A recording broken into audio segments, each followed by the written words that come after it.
روزے کے مقاصد کو سمجھتے ہیں۔ گاہے بگاہے درس حدیث میں یا پھر درس مسائل میں ہم ان باتوں کا تذکرہ کرتے رہے کہ اگر ہم نے روزوں کے مقاصد کو نہیں سمجھا، اس عظیم مہینے کے مقصد کو نہیں سمجھا، تو پھر ہم نے انصاف نہیں کیا، ہم نے عدل نہیں کیا، ہم نے صحیح معنی میں اس مہینے سے فائدہ نہیں اٹھایا، ہم نے اس مہینے کی برکتیں جیسا کہ جمع کرنے کی ضرورت تھی، حاصل کرنے کی ضرورت تھی، ہم حاصل نہیں کر سکتے۔ اس مہینے کی اگر عظمتوں کو اپنے حصے میں لانا ہے، اس کی برکتوں، بخششوں اور انعام و اکرام کو اپنے حصے میں کرنا ہے اور اپنے نصیب کو جگمگانا ہے، تو پھر ہمیں اس مہینے کے مقصد کو سمجھنا ہوگا، روزوں کا مقصد سمجھنا ہوگا۔ روزے ہم پر فرض کیوں کیے گئے؟ پچھلی امتوں میں بھی روزے تھے، لیکن چونکہ ان کی تعلیمات میں رد و بدل ہوا اور پھر ان کے روزوں میں بھی رد و بدل ہوا، اور پھر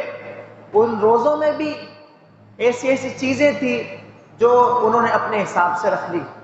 کہ یہ چیز اپنے فائدے کی ہے، وہ اس کو استعمال کرنا۔ اس ماہ مقدس، اس کے مقصد کو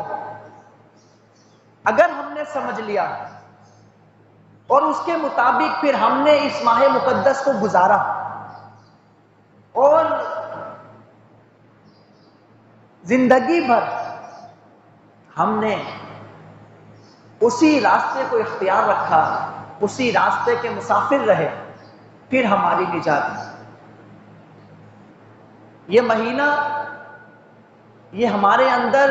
انقلاب برپا کرنے کے لیے آتا ہے، یہ مہینہ ہمارے اندر انقلاب لانے کے لیے آتا ہے، یہ ہماری زندگی بدلنے کے لیے آتا ہے، یہ ہمارے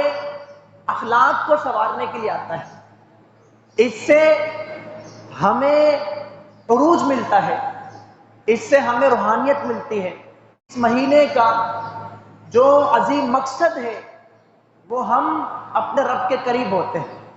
ہم برائیوں سے بچتے ہیں، جہنم کے راستے سے دور ہو جاتے ہیں اور جنت کے راستے کے قریب ہو جاتے ہیں۔ جہنم کے راستے کو چھوڑ کر اس ماہ مقدس میں ہم جنت کے راستے کو اختیار کر لیتے ہیں۔ یہ وہ مہینہ ہے، لیکن کتنی ہی بے وقوفی ہوگی کہ ہم صرف ایک مہینے کے لیے جہنم کا راستہ چھوڑ کر جنت کے راستے پہ آئیں اور اپنا سفر شروع کریں، لیکن جیسے ہی مہینہ ختم ہو پھر دوبارہ اس راستے کو الوداع کہہ کر جہنم کے راستے پہ چلیں۔ یہ تو بے وقوفی ہوگی، یہ تو نادانی ہوگی کہ ہم ایک مہینے کے لیے جو راستہ بنتا تھا دنیا میں آنے کے لیے، جو ہمیں دنیا میں کامیابی کے لیے، آخرت کی کامیابی کے لیے جس راستے پہ چلنا تھا، جس راستے کی ہم دعا کرتے ہیں اہدنا الصراط المستقیم، اس راستے پہ ہم آ گئے تھے، اس مہینے میں آ گئے تھے، لیکن جیسے ہی یہ مہینہ واپس گیا تو پھر ہم نے دوبارہ اس راستے کو چھوڑ کر جہنم والا راستہ اپنا لیا۔ یہ بے وقوفی ہوگی، یہ ناسمجھی ہوگی، یہ نادانی ہوگی، یہ عقل مندی نہیں، یہ دانش مندی نہیں، یہ شعور کی بات نہیں، یہ تو کوئی انجانے میں کر سکتا ہے، نادانی میں کر سکتا ہے، بھولے سے کر سکتا ہے کہ صحیح راستے کو چھوڑ کر غلط راستے کو اختیار کرے۔ یہ مہینہ ہمارے اندر انقلاب برپا کرنے کے لیے آتا ہے۔ اگر اس مہینے سے ہمارے اندر انقلاب نہ آئے، ہماری زندگی نہ بدلے اور ہماری روش نہ بدلے،